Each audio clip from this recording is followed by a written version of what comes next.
Escribe en los comentarios desde dónde y a qué hora nos ves. Así podré conocerte mejor. Para apoyar el canal gratis, no olvides suscribirte y darle like. ¿Y si te dijera que una de las batallas más decisivas de la Reconquista podría no haber ocurrido jamás? Nos sumergimos en la leyenda de Clavijo, un enfrentamiento nacido de un tributo infame, la entrega de 100 doncellas cristianas al Emirato de Córdoba. En el fragor de la batalla, cuando la derrota parecía inminente para las tropas de Ramiro I, los cielos se abrieron. Un jinete fantasmal sobre un corcel blanco, blandiendo una espada de fuego, descendió para cambiar el destino de un reino. ¿Mito fundacional o intervención divina? Prepárate para descubrir la verdad detrás de Santiago Matamoros y la batalla que forjó una nación. En los anales de la historia y la leyenda de la península ibérica del siglo IX, pocas imposiciones resonaban con tanta amargura y humillación como el tributo de las 100 doncellas. Este gravamen, cuya historicidad es debatida pero cuyo poder simbólico es innegable, representaba la cúspide de la subyugación de los incipientes reinos cristianos del norte ante el poderío del Emirato de Córdoba. La leyenda cuenta que, tras años de feroces luchas y precarios equilibrios, los emires omeyas impusieron esta carga como sello de su dominio. Cada año, los reinos de Asturias y León debían entregar un centenar de jóvenes mujeres, 50 de cuna noble y 50 de origen plebeyo, destinadas a engrosar los harenes de Córdoba. Este acto no era una simple transacción económica o un impuesto de guerra. Era una herida abierta en el orgullo y el alma de un pueblo. Cada doncella entregada era una familia rota, una comunidad despojada de su futuro y un recordatorio constante de su vasallaje. La selección era un ritual de dolor y resignación que se repetía anualmente, ensombreciendo la vida de las aldeas y las cortes. Los cronistas posteriores, buscando forjar una identidad nacional en la lucha contra el Islam, magnificaron este tributo como la más infame de las afrentas. Se convirtió en el símbolo de todo lo que estaba en juego. No solo la tierra y el poder, sino la fe, el honor y la propia dignidad. La historia, transmitida de generación en generación a través de cantares y romances, pintaba un cuadro de impotencia y anhelo de liberación, sembrando la semilla de una resistencia que solo necesitaba un catalizador, un líder que se atreviera a decir basta ante una demanda que desangraba a su gente, no solo en el campo de batalla, sino en el corazón mismo de sus hogares. En el año 844, el trono del reino de Asturias fue ocupado por una figura de carácter férreo y espíritu indomable, Ramiro I, apodado Vara de la Justicia por su rigor contra bandidos y nobles rebeldes. Su reinado prometía un cambio en la actitud de sumisión que había caracterizado a algunos de sus predecesores. Cuando los emisarios del emir Abderramán II llegaron a su corte en Oviedo para exigir el cumplimiento del tributo de las 100 doncellas, se encontraron con una respuesta que haría temblar los cimientos del poder en la península. Ramiro, consciente de la humillación que el tributo suponía para su pueblo y su fe, reunió a su consejo. Las voces de la prudencia le advertían del inmenso poder de Córdoba, de la locura que significaba desafiar a un ejército que superaba con creces a sus modestas huestes. Le recordaban las consecuencias de una ira que podía arrasar su reino hasta los cimientos. Sin embargo, para Ramiro I, la cuestión trascendía la estrategia militar. Era un imperativo moral. La leyenda narra que, poniéndose en pie ante su corte, declaró con voz firme que los astures eran siervos de Dios, no del emir, y que preferirían la muerte con honor en el campo de batalla a una vida de deshonra y servidumbre. Su negativa fue rotunda e inequívoca. No entregaría a una sola doncella más.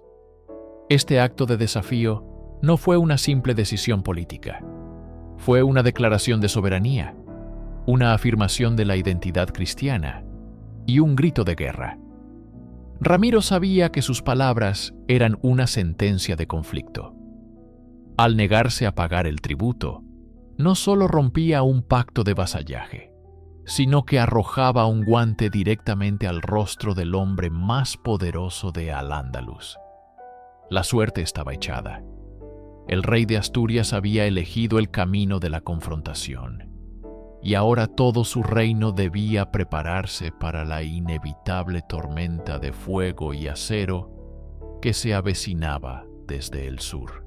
La negativa de Ramiro I no fue un susurro de descontento, sino un estruendo que resonó por toda la península. La noticia de la insurrección asturiana viajó velozmente hacia el sur, llegando a los oídos de cada señor y cada súbdito del emirato. No se trataba de un mero impago, sino de un desafío directo y público a la autoridad suprema de Córdoba. Era una afrenta que, de ser ignorada, podría inspirar revueltas similares en otras regiones fronterizas. La respuesta de Ramiro I, por tanto, exigía una reacción contundente por parte del emir. Consciente de la tormenta que había desatado, el rey asturiano no perdió tiempo en lamentos o dudas.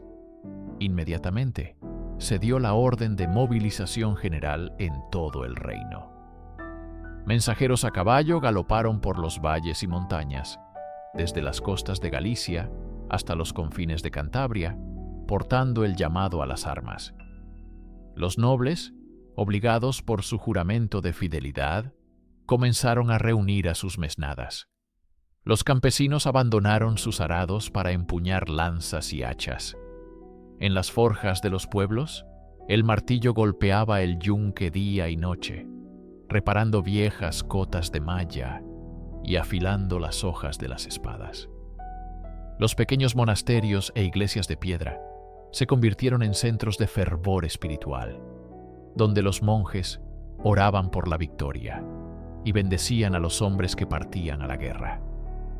El ejército que se congregaba era una fuerza heterogénea y modesta en comparación con las legiones profesionales de Al-Ándalus.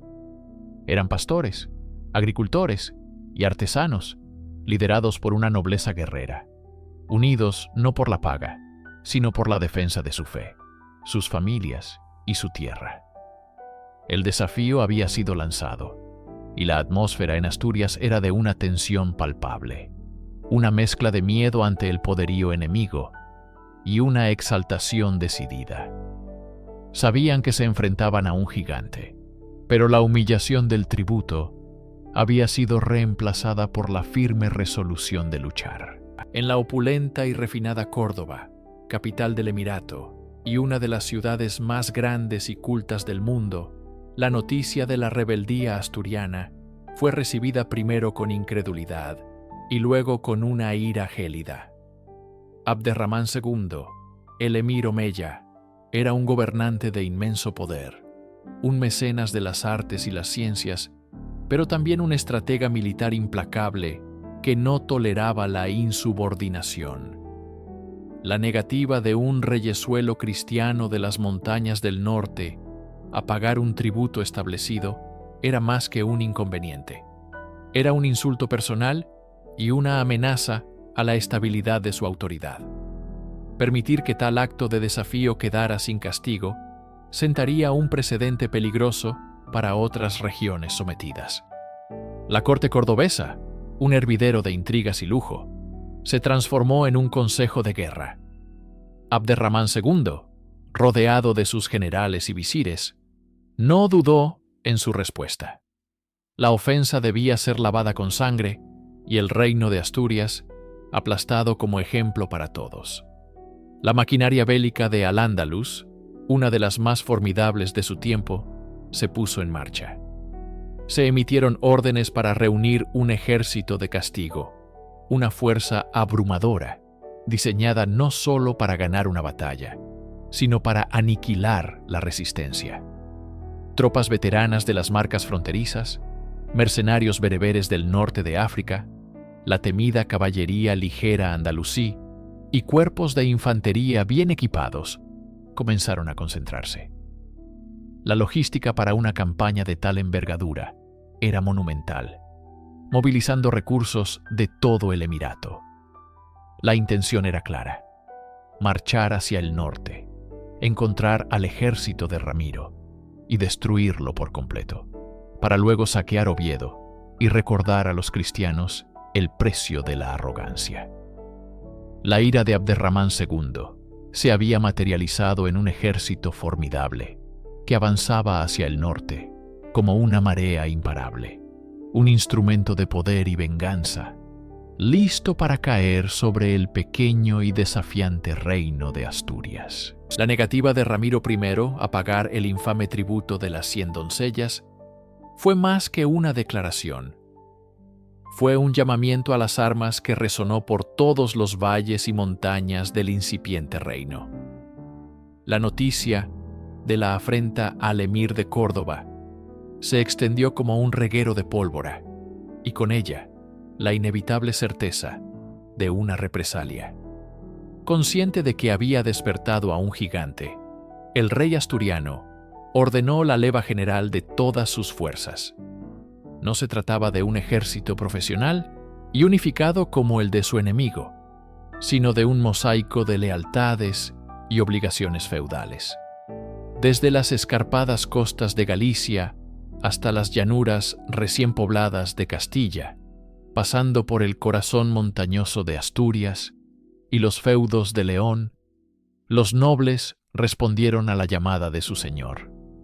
Con ellos trajeron a sus hombres, caballeros con cotas de malla y espadas de buen acero, pero sobre todo, una masa de infantería compuesta por hombres libres y siervos, armados con lo que tenían a mano: lanzas de fresno, hachas de leñador, escudos redondos de madera y cuero, y una fe inquebrantable eran sus principales armas.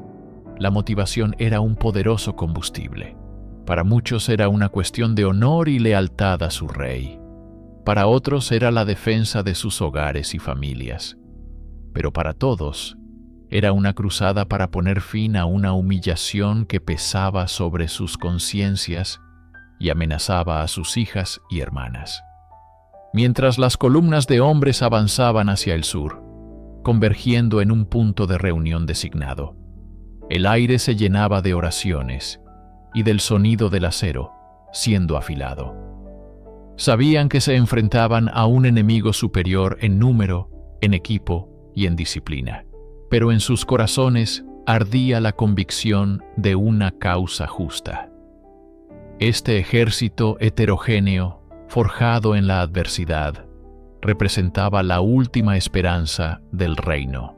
En la opulenta Córdoba, capital de Al-Ándalus, la noticia del desafío de Ramiro I no fue recibida como una amenaza, sino como una insolencia que debía ser aplastada con una fuerza abrumadora.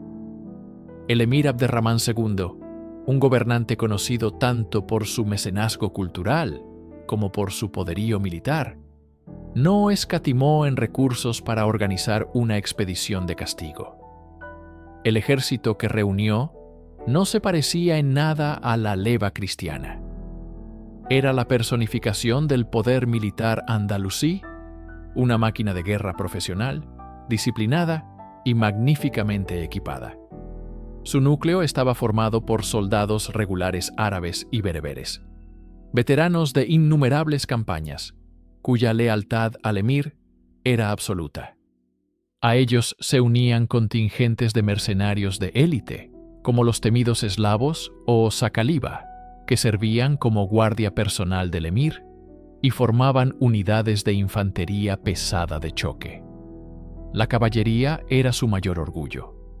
Jinetes ligeros bereberes, perfectos para el hostigamiento y las rápidas incursiones, y unidades de caballería pesada árabe, capaces de romper cualquier línea de infantería.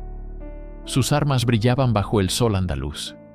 Cimitarras curvas de acero damasquino, lanzas largas, arcos compuestos de gran alcance y cotas de malla finamente trabajadas. Marchaban bajo estandartes de seda con versos del Corán, no como una turba, sino en formaciones ordenadas, al son de tambores y clarines que marcaban un ritmo implacable. Este no era solo un ejército enviado a sofocar una rebelión, era una declaración de poder. Cada soldado, cada estandarte, cada caballo de guerra estaba destinado a aterrorizar a los reinos cristianos del norte, a recordarles la inmensidad del poder de Córdoba y la locura que suponía desafiarlo. Cuando esta formidable fuerza cruzó el Duero y se adentró en territorio cristiano, su avance parecía imparable. Una serpiente de acero y seda destinada a devorar al pequeño reino de Asturias. El destino de la confrontación se sellaría en La Rioja, en los campos que rodean la pequeña elevación de Clavijo. La elección del terreno no fue casual. Para el ejército del Emirato, las llanuras ofrecían el espacio ideal para desplegar su superioridad numérica y la arrolladora eficacia de su caballería. Para los cristianos, las colinas y terrenos irregulares cercanos, como el monte Laturce, representaban una posible ventaja defensiva, un lugar donde la carga de la caballería pesada podría ser frenada y donde su infantería podría resistir con mayor firmeza. El ejército de Abderramán II llegó primero, extendiéndose por el valle como una marea incontenible. Sus campamentos, un mar de tiendas perfectamente alineadas, se convirtieron en una ciudad militar temporal, llena de actividad, disciplina y una palpable confianza en la victoria. Poco después, las fuerzas de Ramiro I hicieron su aparición. Descendieron de las estribaciones montañosas con cautela, observando desde la distancia la magnitud del enemigo. Su número era visiblemente inferior, su equipo menos brillante. Tomaron posiciones en las laderas, buscando la protección del terreno elevado. La tensión se apoderó del valle.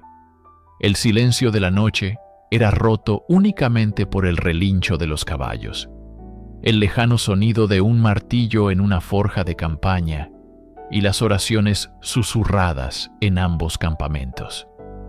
Pequeñas escaramuzas entre patrullas de reconocimiento rompían la calma, probando las defensas del contrario, midiendo su resolución. Los comandantes de ambos bandos pasaron la noche estudiando el terreno a la luz de las antorchas, planificando la estrategia para el día siguiente. Para el general del emir, era una cuestión de cómo aplicar su fuerza de la manera más devastadora.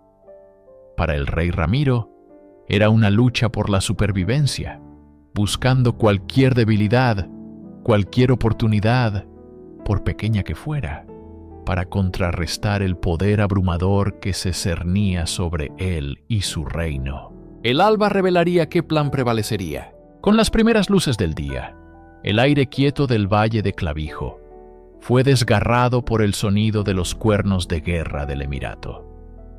La batalla había comenzado. La primera oleada del ataque andalusí fue un despliegue de poderío militar diseñado para quebrar la moral cristiana desde el inicio. La caballería ligera bereber avanzó en un amplio frente, lanzando una lluvia de jabalinas y flechas sobre las apretadas filas de la infantería de Ramiro. Su objetivo era hostigar, desordenar y crear brechas en la muralla de escudos cristiana. Inmediatamente después, el corazón del ejército del emir se puso en movimiento. La infantería pesada, al ritmo marcial de los tambores, avanzó de forma implacable, mientras que en los flancos, la caballería pesada árabe esperaba la orden para cargar y destrozar las líneas enemigas. El primer choque fue brutal. El acero chocó contra la madera de los escudos, Las lanzas se quebraron y los gritos de guerra se mezclaron con los de los heridos. A pesar de su valentía y de la ventaja del terreno, los hombres de Ramiro comenzaron a ceder bajo la presión incesante y la superior disciplina de sus oponentes. Las líneas cristianas se doblaron peligrosamente.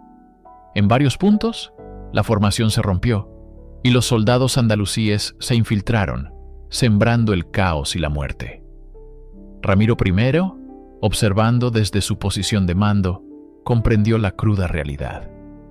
Mantener la posición significaba la aniquilación total de su ejército. La batalla, en esta primera jornada, estaba perdida. Con el corazón encogido, pero con la mente clara, dio la orden más difícil para cualquier monarca: la retirada. El repliegue se convirtió en una lucha desesperada por la supervivencia. Mientras sus hombres retrocedían en desorden hacia la seguridad del cercano Monte Laturce, la caballería del emir se lanzó en su persecución, acosándolos sin piedad. Al caer la noche, los restos del ejército cristiano se atrincheraron en la colina, diezmados, desmoralizados y con el amargo sabor de la derrota. La victoria del Emirato parecía completa y definitiva. La noche cayó sobre el monte Laturce como un sudario. Para las tropas de Ramiro I, atrapadas y superadas en número, la oscuridad no traía descanso, sino un frío que calaba más hondo que el de la sierra riojana. El ejército cristiano, que había avanzado con la audaz intención de desafiar el poder de Abderramán II y poner fin al infame tributo de las 100 doncellas, se encontraba ahora en una trampa mortal. La primera jornada de la batalla había sido un desastre. Las cargas de la caballería asturiana se habían estrellado una y otra vez contra las disciplinadas y superiores fuerzas del Emirato, que los habían hecho retroceder hasta las estribaciones del monte. Ahora, el enemigo acampaba en el llano, un mar de hogueras que parpadeaban como los ojos de un depredador, esperando el amanecer para dar el golpe de gracia. En el campamento cristiano, el silencio era denso, roto solo por el gemido de los heridos y el susurro del viento entre las rocas. Los soldados, agotados y desmoralizados, afilaban sus armas con un automatismo sombrío, la esperanza casi extinguida de sus corazones.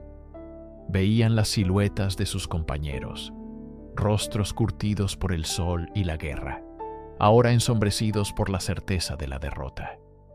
Sabían que con la primera luz del día, la marea sarracena volvería a subir, y esta vez, probablemente, los aniquilaría por completo. El propio rey Ramiro sentía el peso de cada una de esas almas sobre sus hombros. Había conducido a sus hombres a esta situación desesperada, y la perspectiva de un martirio sin gloria parecía el único final posible. La fe que los había impulsado vacilaba ante la abrumadora realidad de su posición. Aquella noche, en Monte Laturce, no era solo una pausa en el combate, era el abismo de la desesperación, el momento más oscuro, antes de un amanecer que nadie estaba seguro de querer ver. En el corazón de la noche más oscura, el rey Ramiro I se retiró a su tienda, no para descansar, sino para buscar en la soledad una respuesta que no encontraba en sus capitanes ni en su propia estrategia. El peso del inminente aniquilamiento de su reino y de su gente lo aplastaba. Sumido en una mezcla de oración febril y agotamiento extremo, finalmente cayó en un sueño intranquilo. Pero no fue un sueño común, lleno de las pesadillas de la batalla. En la bruma de su conciencia, una luz intensa pero suave comenzó a disipar las sombras. De esa luminosidad emergió una figura imponente, vestida no con armadura terrenal, sino con el atuendo de un peregrino, aunque su porte era el de un guerrero celestial. Su rostro, enmarcado por una barbacana, transmitía una autoridad y una serenidad que trascendían lo humano. El monarca, sobrecogido, sintió que se encontraba ante una presencia sagrada. La figura se dirigió a él con una voz que resonaba como un trueno y a la vez como un bálsamo. «Rey Ramiro, ¿por qué desesperas?» El visitante se presentó como Santiago, el hijo del Cebedeo, apóstol de Cristo y patrón de las Españas. Explicó al atónito rey que, aunque su cuerpo mortal yacía en Compostela, su espíritu había sido designado por el Altísimo como el protector de los reinos cristianos de la península. Le reprochó su falta de fe y su olvido al no haber invocado su nombre en la batalla. El sueño era increíblemente vívido. Ramiro podía sentir el calor de la luz que emanaba del apóstol. Podía percibir la determinación en su mirada. No era un simple producto de su mente cansada. Era una revelación, una intervención divina en el momento de mayor necesidad. La desesperanza que había atenazado al rey comenzó a disolverse, reemplazada por un asombro reverencial. El apóstol no había venido solo a consolar, sino a instruir y a liderar. Dentro del sueño, la revelación del apóstol Santiago se tornó en una promesa inequívoca, una alianza celestial que cambiaría el curso de la historia. «Escucha con atención, rey», continuó la visión, su voz llenando la tienda y el alma de Ramiro. «El Señor ha escuchado las plegarias de tu pueblo y ha visto su sufrimiento. Mañana, al amanecer, reunirás a tus hombres, por pocos y cansados que estén, y atacarás el campamento de vuestros enemigos sin temor alguno». La promesa no era solo de apoyo moral, sino de intervención directa y milagrosa. «Yo mismo cabalgaré entre vuestras filas», declaró el apóstol, y la imagen en el sueño de Ramiro se transformó. Ahora veía a Santiago montado en un imponente caballo blanco como la nieve, blandiendo una espada que brillaba con fuego celestial. Llevaba un estandarte blanco con una cruz roja, un símbolo que se grabaría a fuego en la memoria de la cristiandad. «Me veréis al frente de la batalla, liderando la carga contra el infiel. Vuestra tarea es simple: confiad y seguidme. Atacad al grito de Santiago y cierra España». El apóstol le dio al rey instrucciones tácticas precisas, un plan de batalla dictado por el cielo. Le aseguró que la moral de sus hombres se encendería con esta noticia, y que el pánico cundiría en las filas enemigas al presenciar su aparición sobrenatural. La promesa era total. La victoria no solo era posible, sino que estaba divinamente garantizada. Santiago concluyó su mensaje con el establecimiento de un pacto. A cambio de esta victoria milagrosa, el reino de Asturias y sus sucesores deberían rendirle tributo perpetuo, el conocido como voto de Santiago, para honrar su patronazgo y asegurar su protección futura. Ramiro despertó de golpe, el corazón latiéndole con fuerza, no por miedo, sino por una euforia sagrada. La visión era tan real, la promesa tan clara, que no albergaba la menor duda. La noche de desesperanza había terminado. El cielo había declarado la guerra. Antes de que el primer rayo de sol se atreviera a tocar las cumbres de Monte Laturce, el campamento cristiano ya estaba en movimiento. Pero la atmósfera era radicalmente diferente a la de la noche anterior. El silencio sombrío había sido reemplazado por un murmullo fervoroso. El rey Ramiro, transfigurado por su encuentro divino, había convocado de inmediato a sus capitanes y nobles. Con una voz cargada de una convicción inquebrantable, les relató el sueño, la visión del apóstol Santiago y la promesa celestial de victoria. describió al guerrero a lomos del caballo blanco, la espada flamígera y el estandarte con la cruz roja. Al principio, algunos rostros mostraron escepticismo, la incredulidad de hombres pragmáticos y endurecidos por la guerra. Sin embargo, la fe ardiente del rey era contagiosa. Su relato, contado con tal detalle y pasión, no parecía el desvarío de un líder desesperado, sino el testimonio de un profeta. Los obispos presentes confirmaron la santidad de la visión, y una chispa de esperanza prendió en los corazones de los líderes. Esta chispa se convirtió en un incendio cuando la noticia se extendió entre las tropas. Los soldados, que horas antes se preparaban para morir, ahora se preparaban para vencer. El relato del milagro corrió de boca en boca, insuflando una nueva vida en sus cuerpos cansados. La desesperación se transformó en un celo religioso, una furia sagrada.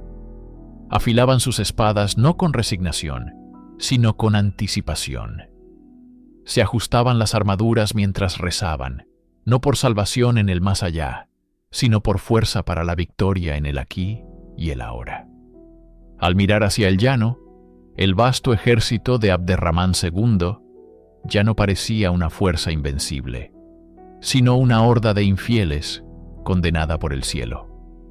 Cuando el horizonte oriental comenzó a teñirse de púrpura y oro, el ejército de Ramiro I estaba formado, listo para la carga. No eran los mismos hombres que habían sido derrotados el día anterior. Eran un instrumento de la voluntad divina, un ejército con un apóstol como general. La batalla decisiva estaba a punto de comenzar. La moral de las tropas astur-leonesas pendía de un hilo. El empuje inicial se había estancado y la superioridad numérica del ejército de Abderramán II comenzaba a imponerse con una presión asfixiante. Las líneas cristianas se doblaban, los escudos chocaban con desesperación y el cansancio hacía mella en cada brazo que blandía una espada. En este momento crítico, cuando la derrota parecía inminente, la leyenda sitúa a Ramiro I como el catalizador de un cambio trascendental. Ya fuera por la inspiración de su supuesto sueño de la noche anterior, o por una genialidad táctica nacida de la desesperación, el rey comprendió que necesitaba algo más que acero para revertir la situación. Necesitaba un milagro, o al menos la fe inquebrantable en uno. Elevando su voz por encima del estruendo de la batalla, lanzó un grito que resonaría a través de los siglos. «Santiago y cierra España». No era una simple orden, era una invocación, una declaración de identidad y un plan de batalla condensado en 4 palabras. Santiago invocaba al apóstol, al patrón protector cuya tumba recién descubierta había revitalizado la fe del reino. Sierra era una orden militar directa: cerrar filas, compactar la formación y cargar con todo el ímpetu, sin dejar huecos por donde el enemigo pudiera filtrarse. Y España, la palabra final, era el ideal, la visión de una tierra unificada bajo la cruz, el propósito último que daba sentido a cada gota de sangre derramada. El grito se extendió como un reguero de pólvora. Lo que comenzó en los labios del rey fue replicado por sus nobles, y de ahí a cada soldado. Miles de gargantas, antes ahogadas por el esfuerzo y el miedo, ahora rugían al unísono, transformando el campo de batalla en un crisol de fervor religioso y furia marcial.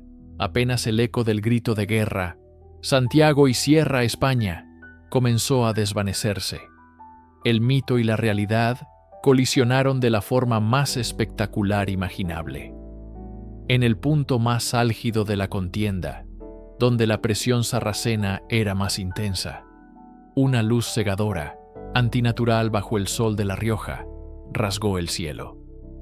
Las crónicas y leyendas posteriores describen la escena con un asombro reverencial.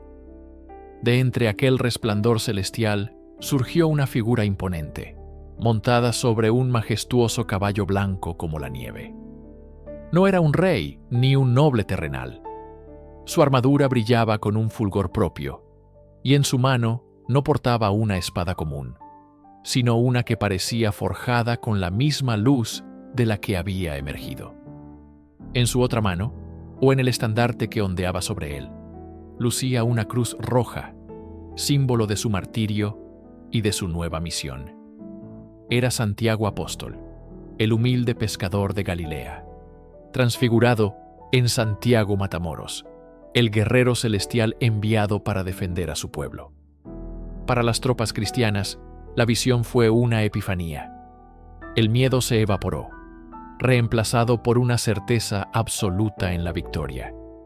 Su patrón no solo los escuchaba, sino que había descendido para luchar a su lado. Era la prueba irrefutable de que su causa era la causa de Dios. Para las fuerzas de Abderramán II, el efecto fue devastador.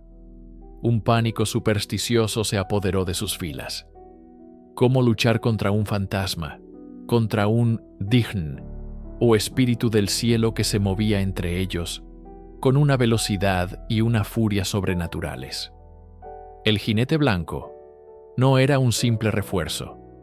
Era un arma psicológica que descompuso la disciplina y la moral del ejército musulmán, antes incluso de que la carga principal cristiana les alcanzara. La aparición del jinete blanco y el grito unificado de «Santiago» actuaron como el trueno que precede a la avalancha.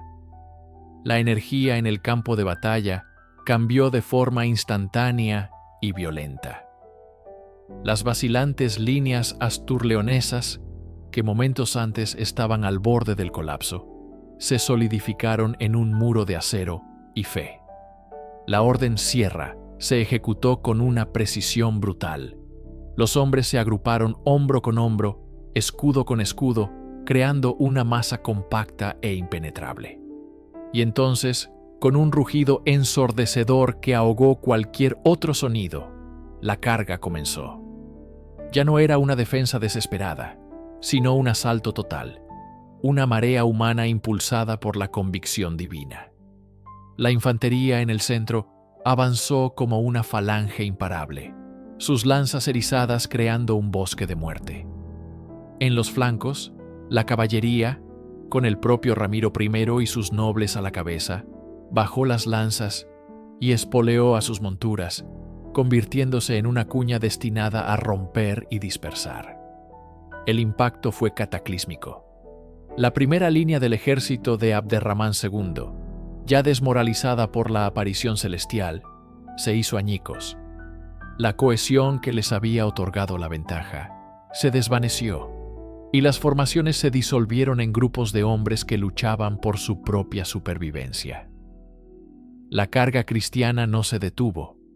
Penetró profundamente en el corazón del ejército enemigo, sembrando el caos y la destrucción a su paso. Los estandartes del emirato cayeron uno tras otro. El liderazgo musulmán, incapaz de contener el pánico y reorganizar a sus hombres ante un enemigo que parecía poseído por una fuerza sobrenatural, perdió el control de la situación. La batalla se había transformado en una masacre. La carga no solo había roto las líneas enemigas, había quebrado su voluntad de luchar. El sol comenzaba a descender, tiñendo el cielo de tonos rojizos que se reflejaban lúgubremente en los charcos de sangre que salpicaban el campo de clavijo. El estruendo de la batalla había sido reemplazado por un silencio sobrecogedor, roto únicamente por los lamentos de los heridos y las órdenes de los capitanes cristianos que organizaban el final de la jornada. La victoria era total, innegable, pero su precio estaba escrito en la tierra. El paisaje era un testamento brutal de la ferocidad del combate. Miles de cuerpos yacían esparcidos por la llanura y las laderas del monte Laturce, una mezcla de cristianos y musulmanes unidos en la quietud de la muerte. Armas rotas, escudos astillados, yelmos abollados y estandartes pisoteados formaban un manto de desolación sobre el terreno. Los soldados de Ramiro I, exhaustos y cubiertos de sudor y sangre, caminaban entre los caídos. Algunos buscaban a camaradas desaparecidos. Otros, con una mezcla de piedad y pragmatismo, remataban a los enemigos heridos de muerte. Los clérigos y monjes que acompañaban al ejército se movían prestando los últimos ritos a los suyos y consuelo a los moribundos. El rey Ramiro, desde una posición elevada, observaba la escena. En su rostro no había euforia, sino la gravedad de un líder consciente del coste humano de su triunfo. Había salvado su reino y había forjado una leyenda, pero lo había hecho sobre el sacrificio de muchos. El campamento del emir, abandonado a toda prisa, fue saqueado, proporcionando un botín considerable que confirmaba la magnitud de la derrota infligida. La amenaza de Abderramán II había sido neutralizada de forma contundente. El campo de Clavijo, antes un simple paraje riojano, se había convertido en un lugar sagrado. El altar, donde la intervención divina, según la creencia, había asegurado la supervivencia de la incipiente España cristiana. Tras la milagrosa y aplastante victoria en los campos de Clavijo, el rey Ramiro I, abrumado por la gratitud hacia su celestial aliado, no tardó en formalizar su agradecimiento. Este acto de piedad y estrategia política se materializaría en una de las instituciones más duraderas y controvertidas de la historia de España: el voto de Santiago. Según la tradición, consolidada en un diploma real fechado el 25 de mayo del año 844, el monarca, en nombre propio y de todos sus sucesores, se comprometía a entregar perpetuamente a la Iglesia de Santiago de Compostela una porción de las riquezas de sus reinos. Este tributo no era meramente simbólico. Se estipulaba que todos los labradores de la España cristiana debían ofrecer las primicias de sus cosechas, específicamente una medida de trigo o cebada por cada yunta de bueyes. Además, se incluía una porción de la vendimia, asegurando un flujo constante de grano y vino hacia los cofres de la catedral. El voto de Santiago trascendió lo puramente religioso. Se convirtió en un pilar económico para el santuario gallego, financiando su expansión y consolidando su poder. Políticamente, funcionó como un extraordinario mecanismo de cohesión. Al vincular a todos los reinos cristianos bajo una misma obligación sagrada, se reforzaba la idea de una identidad común frente al enemigo musulmán.